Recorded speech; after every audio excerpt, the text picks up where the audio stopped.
Hello दोस्तों, स्वागत है आपका आईक्यू स्मार्ट पे। इस वीडियो में मैं आपको म्यूचुअल फंड की एक ऐसी इंपॉर्टेंट चीज़ के बारे में बताने वाला हूं जिसे देखे बिना अगर आपने म्यूचुअल फंड में निवेश कर दिया तो भविष्य में आपको लॉस का सामना भी करना पड़ सकता है।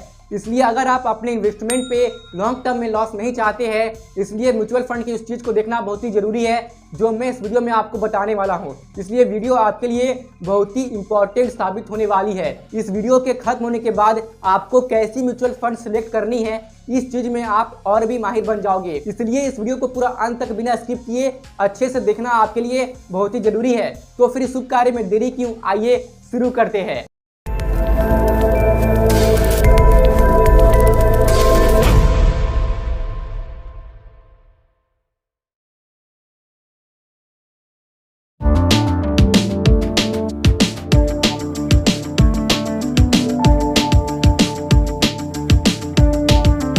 तो किसी भी म्यूचुअल फंड में निवेश करने से पहले आपको उसके रिटर्न्स और उसके एक्सपेंस रेशियो के अलावा जो चीज देखनी चाहिए और जिसे देखना बहुत जरूरी भी है वो है अल्फा।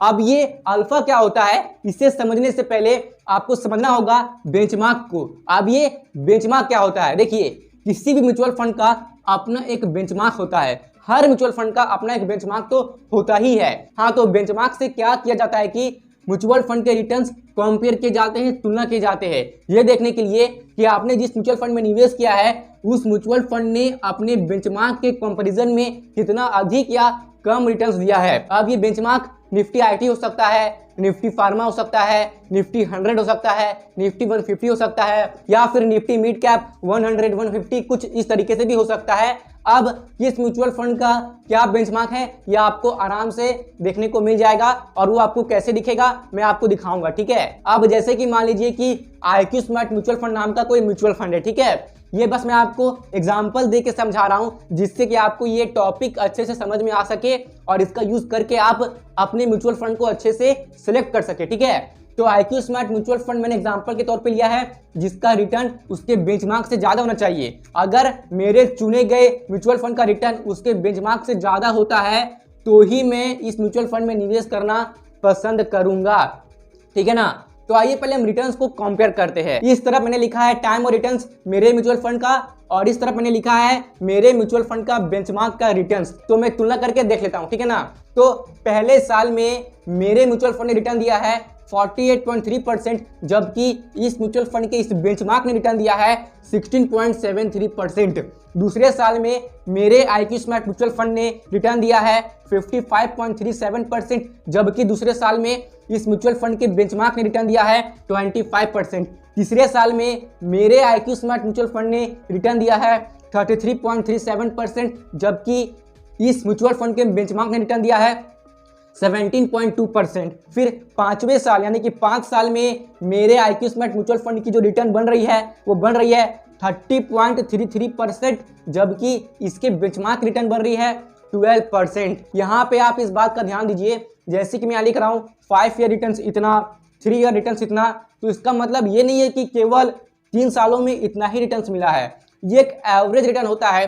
जैसे कि उदाहरण के लिए मान लीजिए कि 5 सालों में 30.33% रिटर्न मिला है, तो ये एक एवरेज रिटर्न है पर साल का। इसका मतलब ये है कि 5 सालों के अंदर हर साल आपकी इन्वेस्टमेंट 30.33% से ग्रो की है। मेरी बात को ध्यान से समझने का प्रयास कीजिए। मान लीजिए कि आप देखते हो कि किसी म्यूचुअल फंड ने 5 सालों में 20% का रिटर्न दिया है, तो उसका मतलब ये नहीं है कि 5 सालों में उस म्यूचुअल फंड ने केवल 20% का रिटर्न दिया है। एग्जाम्पल के लिए समझिए कि आपने किसी म्यूचुअल फंड में 100 रुपए निवेश कर दिए हैं और 5 सालों में उस म्यूचुअल फंड का रिटर्न 20% है, तो उसका मतलब ये बिल्कुल भी नहीं है कि 5 सालों के बाद आपके 100 रुपए 120 रुपए ही होंगे। नहीं, इसका मतलब ये नहीं है।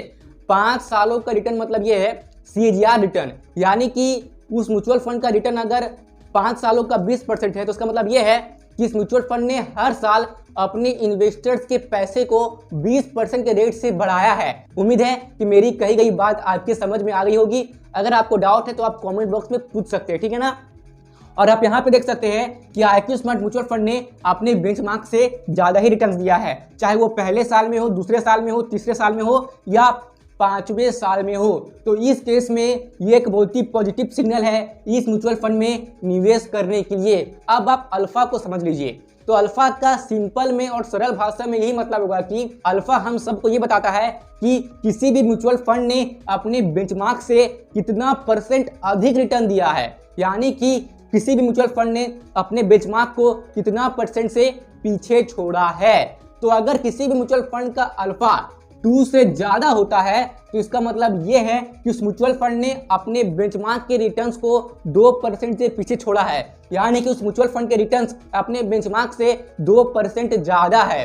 तो ये पॉजिटिव सिग्नल होता है उस म्यूचुअल फंड में निवेश करने के लिए जिसका अल्फा हमेशा 2 से ज्यादा होता है। आप जो भी म्यूचुअल फंड देख रहे हैं निवेश करने के लिए, अगर उसकी अल्फा 2 से ज्यादा है तो उस म्यूचुअल फंड ने अपने बेंचमार्क से काफी अच्छा रिटर्न दिया है, उस म्यूचुअल फंड ने अपने बेंचमार्क से 2% अधिक रिटर्न दिया है। तो ये पॉजिटिव सिग्नल होता है। तो इस बात को आप माइंड में रख लीजिए कि आप हमेशा उसी म्यूचुअल फंड में निवेश करने का प्रयास करें जिसकी अल्फा 2 से ज्यादा हो। और अगर किसी म्यूचुअल फंड की अल्फा 0 से कम होती है तो ऐसे म्यूचुअल फंड को आप अवॉइड ही कीजिए, क्योंकि इसका मतलब ये हो सकता है कि वो म्यूचुअल फंड अपने बेंचमार्क के कंपैरिजन में, उसके तुलना में उससे अधिक रिटर्न जनरेट नहीं कर पा रही है। आप उसी म्यूचुअल फंड में निवेश कीजिए जो अपने बेंचमार्क के कंपैरिजन में उससे अधिक रिटर्न दे। तो अल्फा 0 से कम होना ये एक नेगेटिव सिग्नल है म्यूचुअल फंड में निवेश करने के लिए, और अल्फा 2 से अधिक होना ये एक पॉजिटिव सिग्नल है उस म्यूचुअल फंड में निवेश करने के लिए। मैं आशा करता हूं कि यहाँ तक मैंने आपको जो भी सरल भाषा में समझाने का प्रयास किया है आपको समझ में आया होगा। अब हो सकता है कि आपके मन में ये डाउट आ रहा होगा कि आपने तो हमें बता दिया कि अल्फा कितना होना चाहिए, बेंचमार्क से अधिक रिटर्न होना चाहिए, तो हम ये सब चेक कैसे करेंगे? तो आइए मैं आपको यही चीज बताता हूं कि आप चेक कैसे कीजिएगा।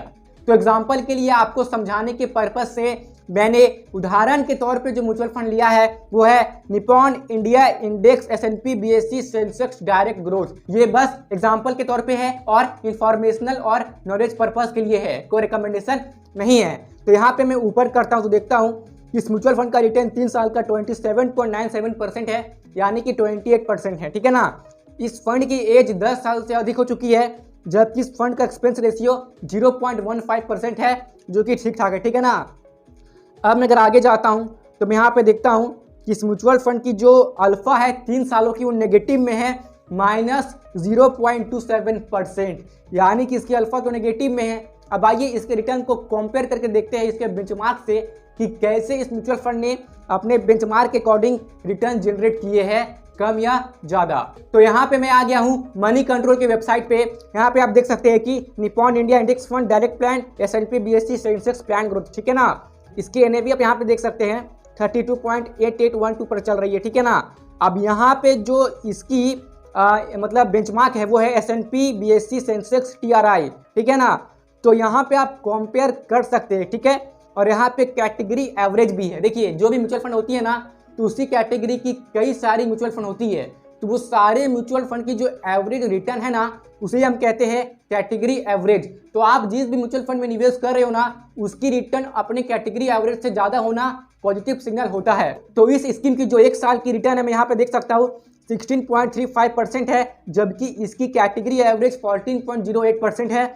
तो कैटेगरी एवरेज से तो इस म्यूचुअल फंड की रिटर्न ज़्यादा है, लेकिन इसके अपने ही बेंचमार्क से कम है जो है S&P BSE सेंसेक्स TRI 16.63% है, यानी कि इस म्यूचुअल फंड का बेंचमार्क पिछले 1 साल में इस म्यूचुअल फंड से ज़्यादा रिटर्न दिया है, ठीक है ना। यहाँ पे मैं कंपेयर कर सकता हूँ। देखिए यहाँ पे ग्राफ भी है, ये जो ब्लू वाला है ये है निपॉन इंडिया इंडेक्स फंड और ये येलो वाला है S&P BSE सेंसेक्स TRI जो कि इस म्यूचुअल फंड का बेंचमार्क है। तो यहाँ पे मैं 2 साल का भी रिटर्न कंपेयर कर सकता हूँ। तो आप 2 साल का रिटर्न देख सकते हैं कि इस म्यूचुअल फंड के जो आपका बेंचमार्क है ना वो इस म्यूचुअल फंड से अधिक रिटर्न दे रहा है। हमने वहाँ देखा भी था कि इस म्यूचुअल फंड का जो अल्फा है वो नेगेटिव में है -0.27%, इसलिए इस म्यूचुअल फंड की बेंचमार्क इस म्यूचुअल फंड से अधिक रिटर्न जनरेट कर रही है। तो 2 साल का तो थोड़ा नेगेटिव ही लग रहा है यहाँ पे देखने में, क्योंकि ज़्यादा रिटर्न तो यही जनरेट कर दे रही है आपकी इसकी बेंचमार्क, ठीक है ना। 5 सालों का देख लेते हैं। तो 5 सालों में भी इसकी जो बेंचमार्क है इस म्यूचुअल फंड से ज़्यादा ही रिटर्न जनरेट कर रही है, ठीक है। ऑल में देख लेते हैं तो ऑल में भी मुझे यहाँ पे कम ही दिख रहा रिटर्न 12.5%, जबकि इसकी जो मतलब बेंचमार्क है उसने 14.69% की रिटर्न जनरेट की है। तो यहाँ पे तो दिखाया जा रहा है कि इस म्यूचुअल फंड ने अपने कैटेगरी एवरेज से तो अधिक रिटर्न दिया है, लेकिन अपने बेंचमार्क से कम रिटर्न दिया है। अब इस म्यूचुअल फंड में निवेश करना चाहिए या नहीं करना चाहिए, ये आप मुझे कमेंट करके बताएं, ये आपका निर्णय होगा, ठीक है। और मैं आशा करता हूँ कि आपको कैसे देखना है कि किसी म्यूचुअल फंड ने अपने बेंचमार्क से अधिक रिटर्न दिया है या नहीं, आपको समझ में आ गया होगा। कहाँ पे जाना है आपको, मनी कंट्रोल के वेबसाइट पे आपको जाके चेक कर लेना है। यहाँ पे आप ये ग्राफ भी देख सकते हो, ठीक है। तो मैं आशा करता हूँ कि आपको ये वीडियो पसंद आई होगी। अगर आपको ये वीडियो पसंद आई तो कृपया करके इस वीडियो को लाइक कर दीजिए और साथ ही इस वीडियो को अपने दोस्तों और संबंधियों के साथ शेयर अवश्य ही कर दीजिए, ताकि उन्हें भी ये जानकारी मिल सके। इसी तरह की वीडियोस रेगुलर बेसिस पे देखते रहने के लिए आप IQ स्मार्ट को सब्सक्राइब कीजिए और जो पास में बेल आइकन है उसे जरूर से प्रेस कर दीजिए, ताकि भविष्य में मैं जब भी कोई न्यू वीडियो अपलोड करूं जिससे कि आपको वैल्यू मिले तो उसकी नोटिफिकेशन आपको उसी वक्त मिल जाए। और दोस्तों, यहाँ तक रुकने के लिए और अपना कीमती समय देने के लिए, मेरी बातों को ध्यान से सुनने के लिए आपका सच्चे मन से बहुत बहुत धन्यवाद।